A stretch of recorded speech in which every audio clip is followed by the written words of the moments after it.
I never said, come to me, I can do this for you. And I will tell anyone out there this.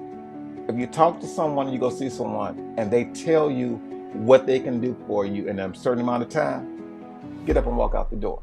But I don't care how much weight, physical weight you lose. If you are carrying this heavy mental weight, you're going to continue to be stuck and are not going to grow and are going to go back to where you were before you even started. I'm done with the brokenness. I'm done with those tools. All these new tools that God gave me. God is showing you over and over again that I got you. The universe, whoever you choose to believe, has shown you, I got you. If you decide to take your power back, I got you. But taking your power back is scary.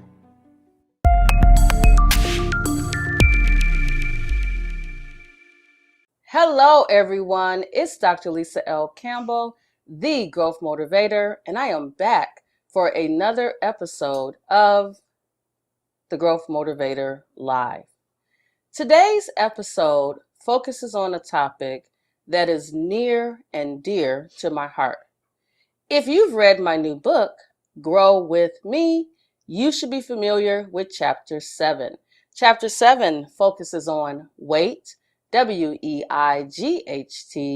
and weight, WAIT. Throughout my life, I've had to wait, WAIT, for a lot of things. You'll have to read the book to learn more. Today, I am honored to have with me in our Growth Motivator studios, James Oscar Changes Lives. Hi, James. Hey, Lisa.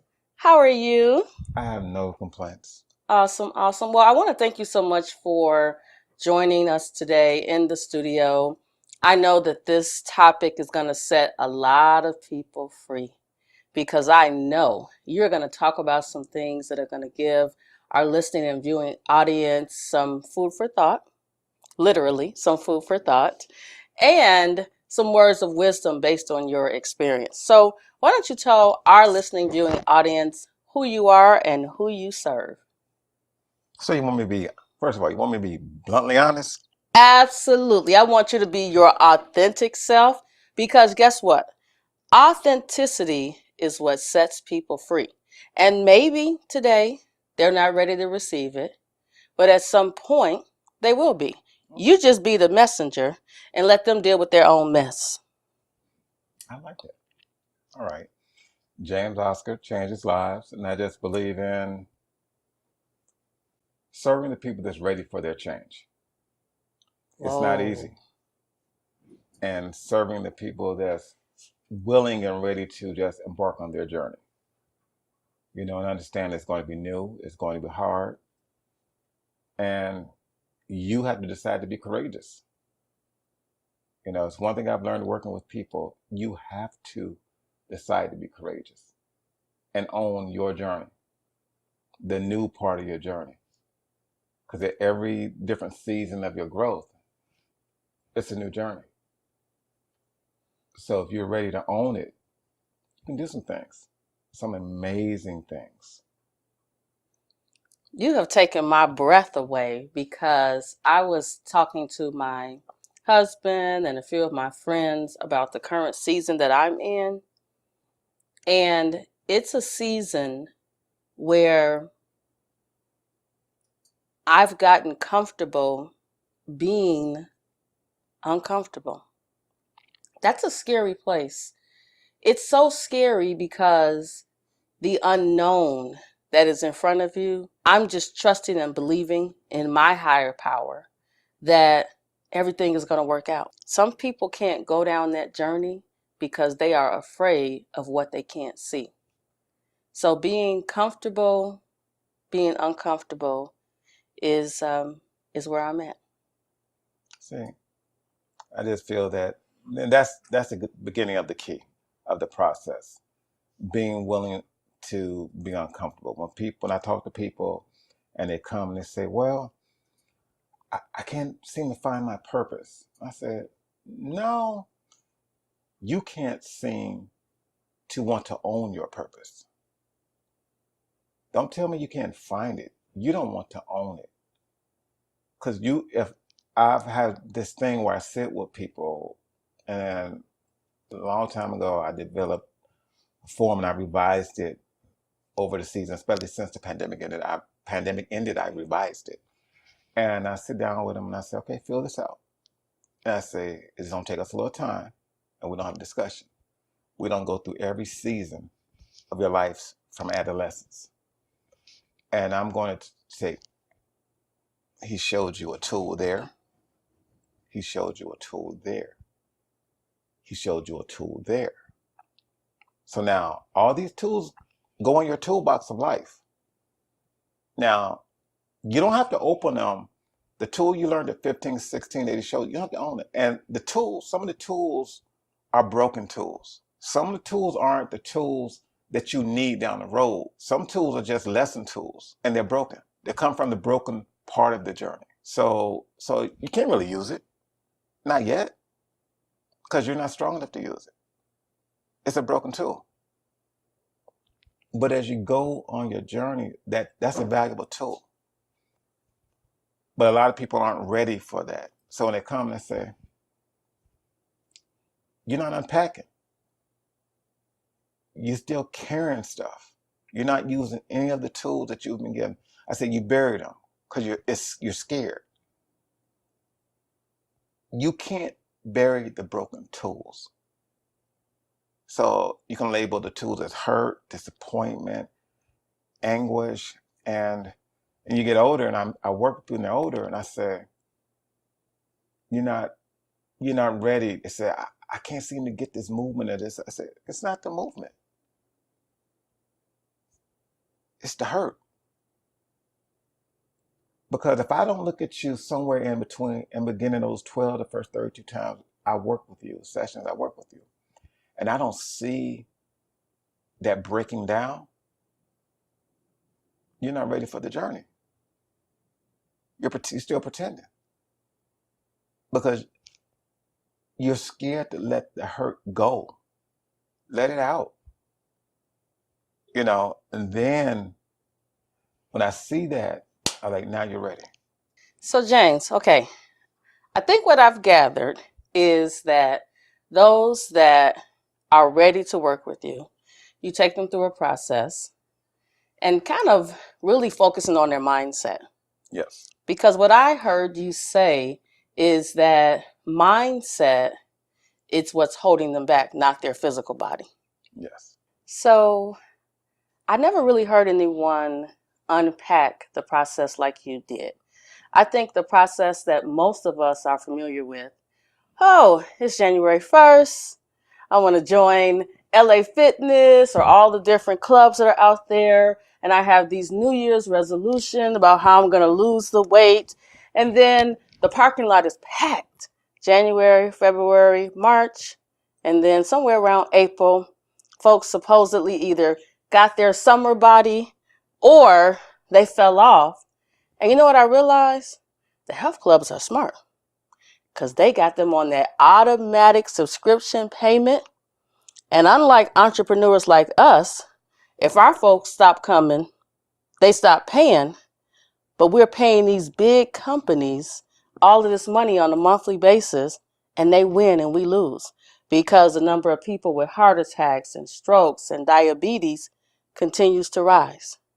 So once you help them or their mindset starts to shift, the weight, not the physical weight, but the mental weight that they're carrying starts to disappear. How do you help them approach their employer about getting that time off or coming in later or leaving earlier to ensure that they're getting in their health and wellness journey? Honestly, my part of helping people, some people may take this the wrong way. I choose not to work with those people. Because everyone, like when I first started, got out of school, and I was like, you gung ho. I used to do all the things. I'm gonna pull out this tape measure, calipers. I got it all. The electronic thing, you hold it, tell your BMI. I've done it all. And people say, well, I want to say, why? Why? Number one, I tell people when I start working on it, you got a scale at home? They say, yeah. I said, take it to somebody else's house. Leave it there. I don't want to hear nothing about how much you weigh. Because that's not the weight I'm concerned about anyway. I could care less. I could, oh, they say, well, you to take, well, I said, listen, when you go home, put your panties, your bra on, your sports bra, whatever, take you some pictures back, front, side. They say, you don't want, I said, what I want them for? I don't care. That's the industry created all that stuff to make money. Wow. The industry created all that. The industry created all these numbers, everything else. But I could care less about that weight. I say, what? So 3, 6 months down the line, we need to see your body changes. We live in the age of social media. I say, excuse me, don't get offended, but I can go pull pictures of when you was fat.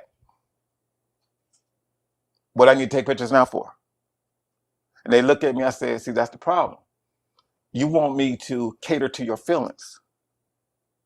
Well, catering to your feelings got you in this situation all along anyway. The part as adults, we want to be around people that cater to our feelings. I could give 2 cents about your feelings. I care about when you go to the doctor in 3 months and 6 months after being with me, your numbers look better. I care about the real stuff that no one ever talks about, that you're able to get out of the tub easier. You're able to stand and get up off the toilet easier without putting your hand on your sink. You're able to get out your car easier without looking like, Lord, somebody watching you saying, please don't let her fall. Please don't let him fall. Those are the real things that no Instagram posts, nobody ever wants to talk about. I say, I tell everybody, when you start coming, don't tell anybody. Because the first thing people say, well, how much weight have you lost? They don't ask you, are you moving better? When you get up, do you feel better? If you're a teacher or somebody got to walk up 3 flight stairs all the time, or a nurse or anything else, do you feel better? No one asks those real questions. And those things affect people mentally so much. They don't admit it. They're not going to admit it. But people, I see it in their faces when they're able to do stuff. If you drop a pen or a pencil on the floor, or you drop something on the floor, you're looking at it like, I got to get down and get that. Or they calling their kid, Bobby, could you come pick this pencil up? Come pick this pen up. And they looking, and I'm taking the kids looking at you like, you start moving, I wouldn't have to pick that up for you. And that's truthful. So if you're not ready to accept your challenge, your personal journey, and use your gifts that God gave you the moment you was conceived, and face it, then I don't want to work with you because you're going to frustrate me. I've had people tell me, well, I can pay you. I said, I don't care. That's number one, I don't charge enough to make it worth my time anyway. This is heavy. This is So heavy, I tell people, if heavy. I was to charge you what I should charge you, you wouldn't come to me anyway. Because no, I love working with everybody, but I chose to drink because I wanted to work primarily with our people, African American people, and people can take that how they want to. I really don't care. The fact that we don't put an importance on our health. We have people around us, they'll comment, oh, I love your new car. I love your hair. I love this. But they won't be honest with you and say, you're not looking good. What's going on? And then when I tell people know me, don't say something to me because I'm going to say it. I'm like, what you doing? Why are you looking like this? Have you been eating the whole cow? James, Oscar, listen, I can guarantee you there are some people who have turned this episode off, but I guarantee you there are some people who are being set free right now. Because you know what? You hit on something that I know from a personal perspective. As you know, about 10 years ago, I had a gastric sleeve procedure, and I lost about 180 pounds. And what was so weird, the number of people who said, "Ooh, you lost weight. Are you sick?" But those same people didn't say to me beforehand, "You're looking a little heavy, baby. You need to lose some weight." But those same people will comment on how small you've gotten and, oh, you look good. But I don't care how much weight, physical weight you lose. If you are carrying this heavy mental weight, you're going to continue to be stuck and are not going to grow and are going to go back to where you were before you even started, because you still got that weight, that mental weight that didn't allow you to change. And I'll use myself personally as an example. I have been, quote unquote, big for my size since I was in kindergarten. That's what I was told, right? The other kids were kind of shorter. I was taller, had, more hips and all of that. But when I lost the weight, I made a conscious effort to not go back there. Now, am I where I'm supposed to be? No, but I can admit that. And I know why I'm not there, because I had some mental weight that just kept holding me hostage, where I said, okay, I'm going to put my exercise on the schedule and not make it a priority. And I think a lot of people fall into that same place because they're trying to climb the corporate ladder.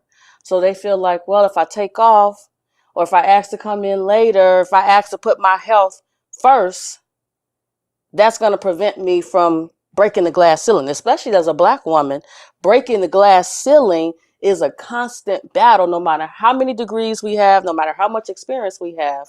But at the end of the day, if we are in a better physical position, we can handle whatever happened to us in the corporate space. So James, I know, because you worked in corporate space and I see you looking at me, and I said, it's a good thing this episode is only 30 minutes, because James would have us in here crying and boo-hooing.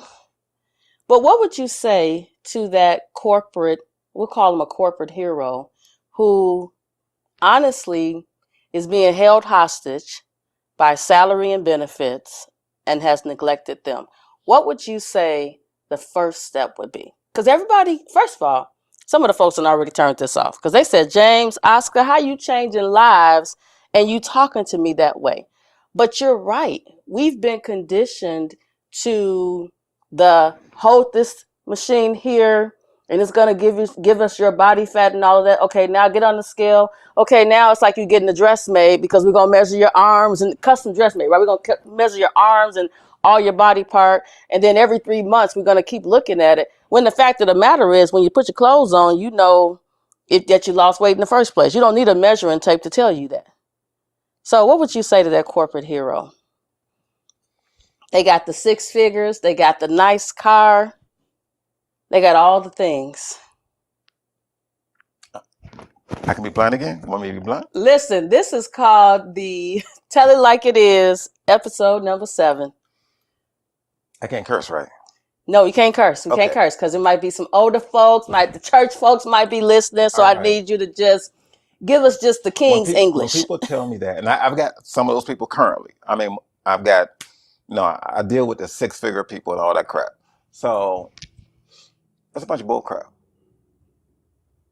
Because just like you walk into that environment, saying I'm going to show my best self, this or that, in the interview, again, I worked in HR. So when you walk in, they've already, before you even go, they didn't did your resume, look at all that. So they already know you. They want to see what you say. So either you're going to sell yourself and get it and complete the deal, or you're not. So when you walk in, they can look at you. If you're already taking care of yourself, they already know what's important to you. You ain't got to say it. Wow. And you know what? And I'm just going to go here. I guarantee you that there are some individuals in certain nationalities, when they go in for the interview, they're going to say, I exercise from XYZ time to XYZ time every day. I'm not going to be able to do a meeting during those times, and it's accepted. But you're nice. I'm saying it what it is. I can be blunt. Say what it is. When they look at us, they're already saying that, oh, they don't care about their health. It's like when you go to the doctor. The doctor may not want me to may not like the way this sounds, but it's the truth if they admit it. When they look at our photo, they see African American, they see your numbers, first thing they're already thinking about what medicine to give you because they don't believe you're going to do the work. Every person I work with, and when they go back, the doctor's amazed that, wow, you're no. But the thing is, and this is a hard part right here for me, and it's hard for me to get people to see it. When they start to see that, but then when the people around them need them, because they're used to you filling the role that you play in their life, they don't care whether you start missing your sessions.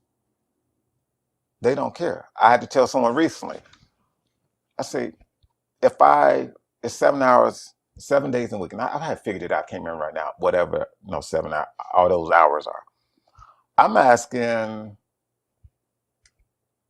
45 minutes to an hour of your time, depending on how close you are to me or where your job and you're coming to me, so say 3, it got to do it, give me a minimum of 3 days a week. That's 3 hours. So it'll take you 45 minutes to get to me. All right, 1, 2, 3, 4, a little under 6 hours. I have a 7-day week.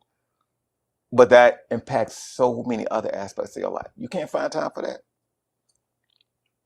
And a friend of mine told me decades ago, and I've never forgot it, and I use this as an example. She told me that you have to understand, you play a role in other people's life. It's your movie, but you relinquished too many starring roles. Mm. So now instead of you being the star, you're the co-star. And now when you start to decide, I want to be the star of my movie, the other people that they've been the star of your movie and you've been the co-star, they had an issue with that. And so a lot of times when people start that journey and they're succeeding at it, they're on it. But now the people that you're not a star, you're not starring in their movie anymore. Because they done rewrote the whole script of your movie. You done went from the star to co-star. Sometimes you ain't even the co-star. And you gave them that power though. So now when they realize you taking that power back, you taking the pen back, that's the issue. And most people can't see that. And that's when I see people start to fall off. And they started giving me all these different excuses.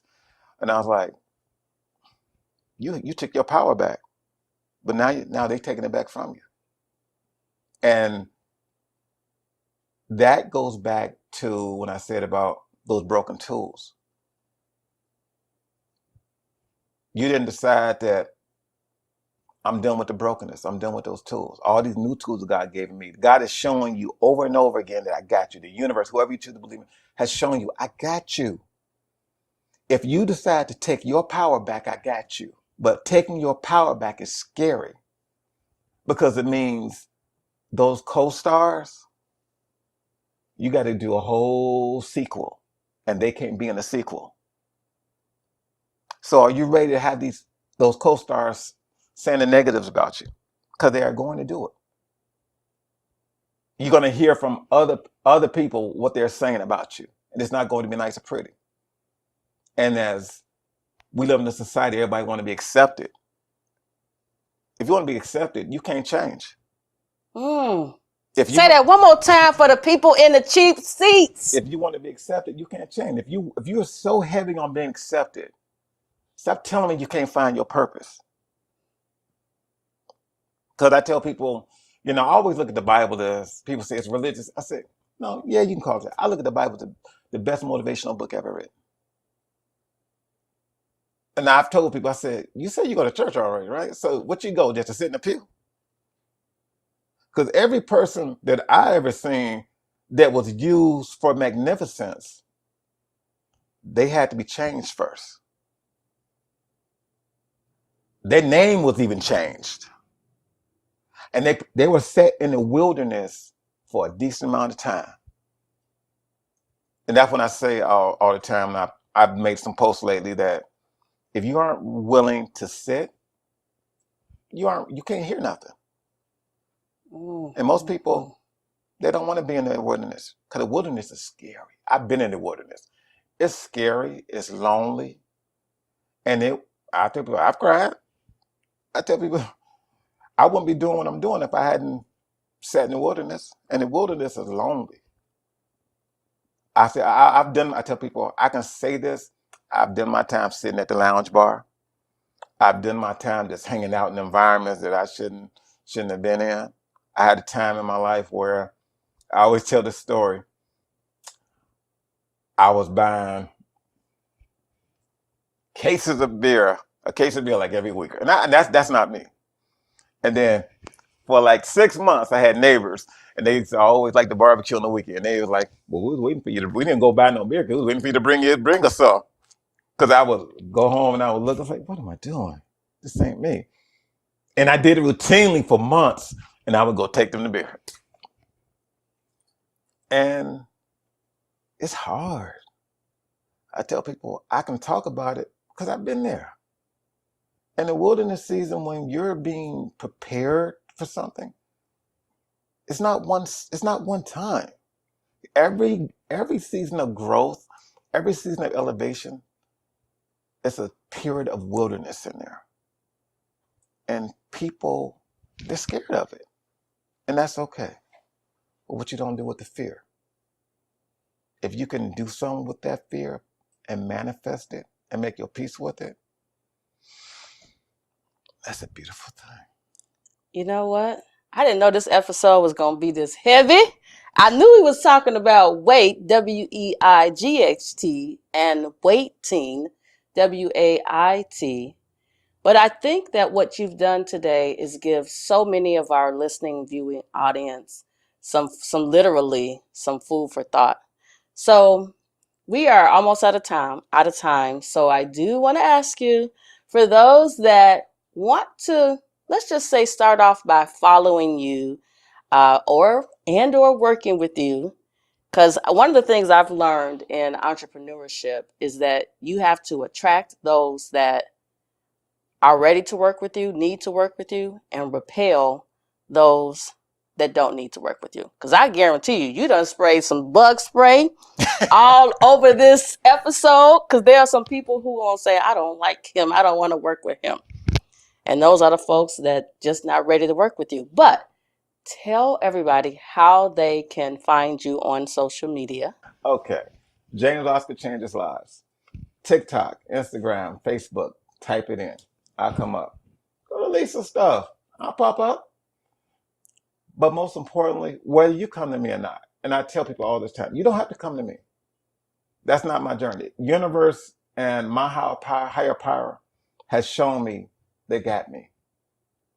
So the message for me, and people will tell you, if you go to any of my stuff, and I never say, come to me, I can do this for you. And I will tell anyone out there this. If you talk to someone, you go see someone, and they tell you what they can do for you in a certain amount of time, get up and walk out the door. Because everybody's body is different. Everybody's journey is different. And they need time to spend time with you and listen to you. Because your journey that you've been through is going to manifest your journey that you're about to walk on. No one can tell you what they can do for you unless they listen to you talk about your journey. Well, you know what? I love all of it. I know there are some folks that are saying, I'm not going to work with him, but you can work with me. I am the growth motivator, where I help individuals and organizations shed the weight that's holding them hostage with a focus on the mental aspects. And I can personally speak about that particular area because I've personally have been shedding my own weight that was holding me back. And now I am ready to help you. Well, James, thank you so much for joining me today. It has definitely been a conversation that I'm sure is going to lead to more conversations, because it was heavy. It was heavy in here today. I think this is the heaviest of the episodes for season number 1, but it definitely is a conversation that is much needed. And I just want to tell you this, you may disagree. There are some physicians out there that don't want to see us on all of these medications. And as a healthcare professional myself, the system is complex and they are under a lot of pressure to basically make sure that they can eat at the end of the day. Wrong, right, or indifferent. It's like you said, keep it real. I'm just keeping it real. Oh, no. Can I say this? Yes, you can. No, I have friends that are doctors and nurses and everything else. And I get that. But when I say that about some doctors, they look at it, that's the truth. Mm-hmm. But also, you have to be your own best advocate. I tell people all the time, after working with me or someone else for 3 to 6 months, you have to go in and be willing to say, can you start lowering the dosages on this medication? You have to be the advocate, and by doing that, it'll make your doctors, your practitioners see you in a different light. Same with your employers. When they see you're caring about your health differently, now you can start saying, well, I gotta get to my gym time.